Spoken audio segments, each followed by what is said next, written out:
All right, day 5. Who is ready to take action? I am. I am so excited. I am glad we're here. We've made it to day 5, and I'm going to share with you my step-by-step process to helping you start, build, and maintain your yoga practice. So, we've covered how to determine your yoga type, understanding how to use yoga props and equipment, basic poses and how to modify them to avoid injuries and make them more accessible to you, and how to deal with self-doubt and comparison as you embark on this journey of practicing yoga.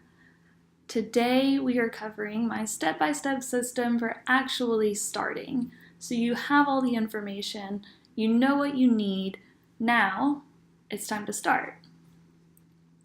So the 5 key components for starting in my mind are desire, plan, action, aim, and support.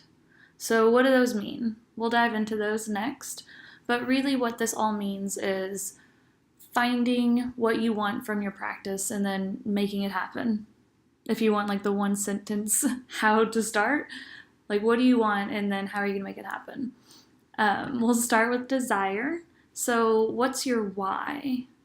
Like I just said, why do you want to practice? Why are you here?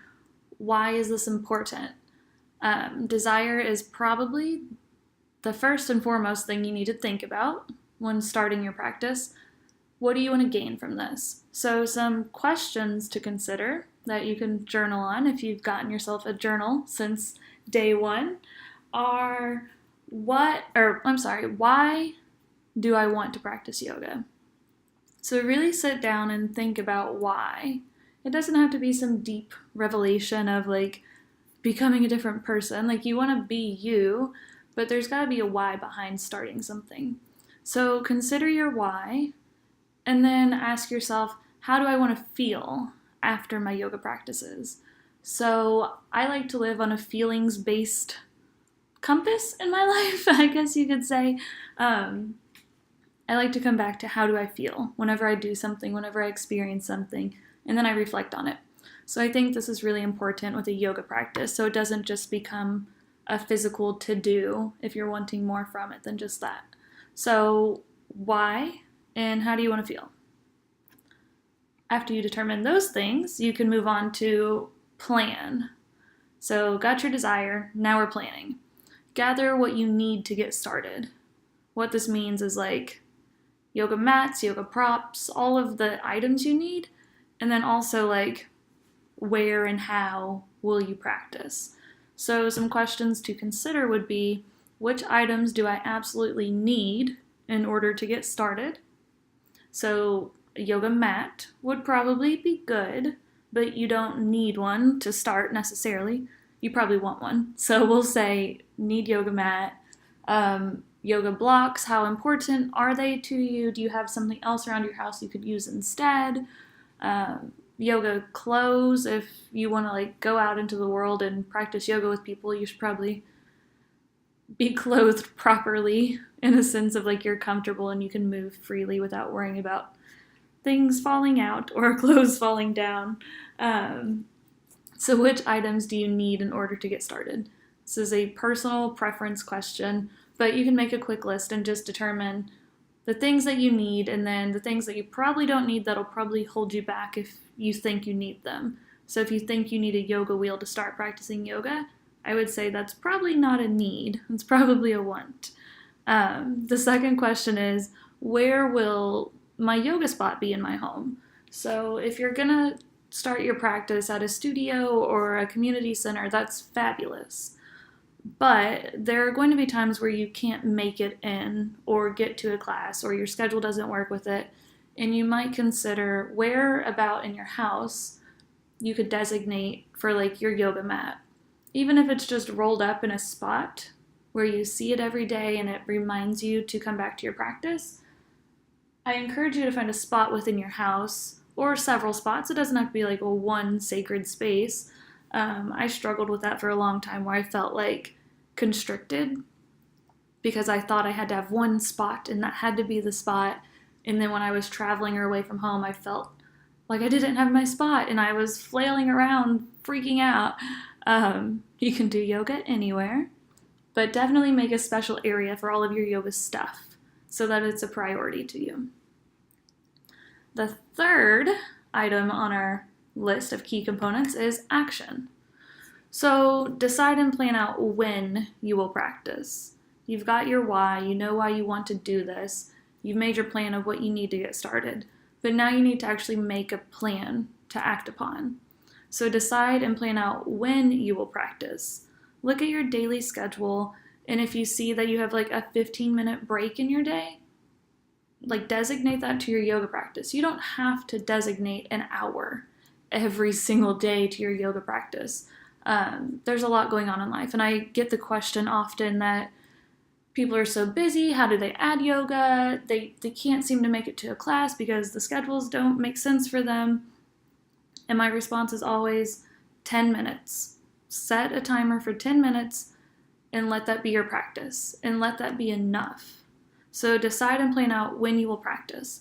Some questions to consider would be, how might I adjust my current routine to prioritize my practice? So you have your why and why you're doing this, like you have your desire. Now you need to make it a priority.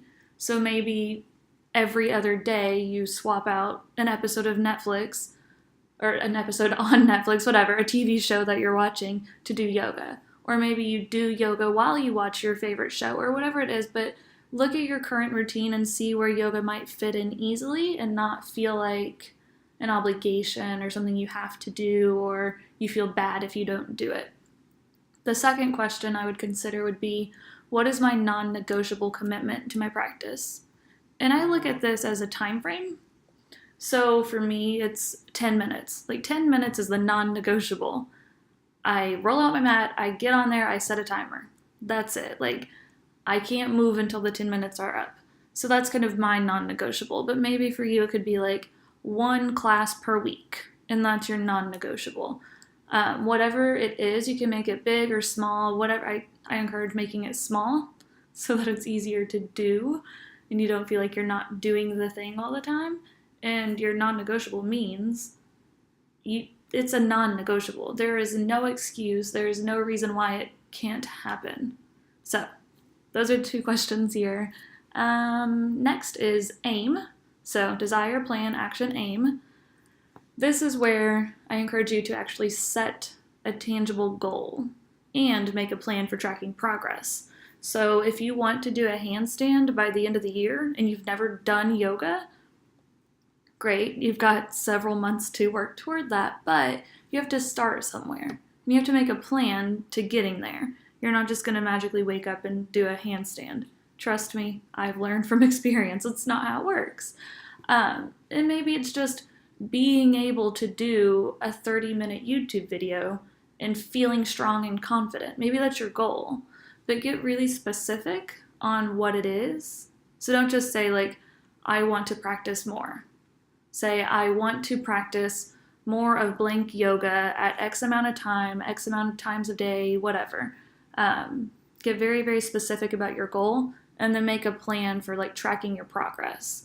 So again, if you want to be able to do the splits, which these are kind of wild examples, but like if you have a big, huge goal in front of you that you want to be able to do, make a plan and then also like track where you are right now. So get out your phone, make a video or a photo or journal about it, about where you are right now, and constantly come back weekly or daily or monthly and look at the progress that you've made. Or else you're going to look back in 6 months and think, I've been trying to do this thing forever and I'm not getting there. If you track your progress, you'll be able to actually see your progress. So some questions to consider here would be, what is one thing I'd like to be able to do in 6 weeks' time? So you can make yourself like a little bit longer than a month time frame. Decide what it is you want to be able to do, and then say, how will I track my progress along the way? So if you want to be able to do,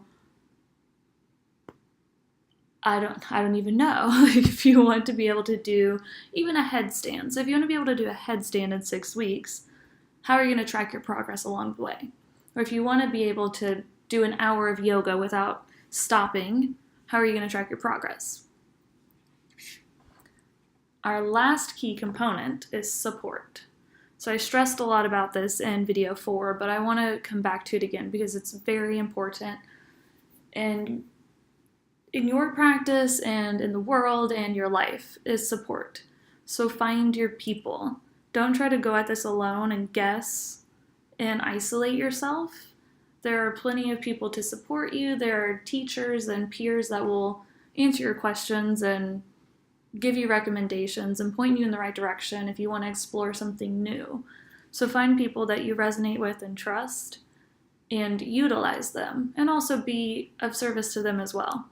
So some questions to consider here would be, who will you share this journey with? So even if it's someone who's not necessarily starting this journey with you, maybe your best friend or your significant other or family member can help hold you accountable simply by telling them, I'm going to do yoga 3 times this week. On Sunday, call me and ask me if I did it. So don't have them, ask you and make you feel bad about what you have and haven't done, but just say, hey, will you check on me and hold me accountable. See if I did the things I said I was going to do. Or find a best friend or a buddy who wants to start the journey with you. And then you can both do that for each other. And then a second question, which is definitely important, and you can use your people around you to help you get here, but it's, what do you need in order to feel supported? So maybe you need 30 minutes out of your day where your significant other takes the dog on a walk or takes care of the kids, or, if there are other distractions in your life that are pulling you away from your practice or taking your time away, make a list of the things you need in order to feel supported in your practice. So if you need time to yourself, make sure the people around you help you do that. If you need people, find people, which I think we all need people, but make a list of what you need to feel supported, and then make sure your support system is helping fulfill that and that you're communicating it clearly to them. So, what's your next step? Is the biggest question. There are a lot of cool questions here that you can work through and figure out what you should do next and a tangible thing that needs to happen, but you just have to decide what's next. Like, small and easy. Maybe your very next step is buy a yoga mat. And you go to the store tomorrow and you buy your yoga mat. And then maybe your next step after that is coming home and finding a YouTube video to try out. Or you do some research on local yoga studios. But just pick one thing as your next step and do it. And then once that's complete, do your next step. You don't have to go out, buy a yoga mat, yoga blocks, buy a yoga membership and all this stuff in one day and do an hour of yoga too. That sounds exhausting and a little overwhelming, unless you're really excited and you go do that and it's great. But if you need to take small steps, take small steps. Don't overwhelm yourself. So, this is the completion of our 5-day yoga training.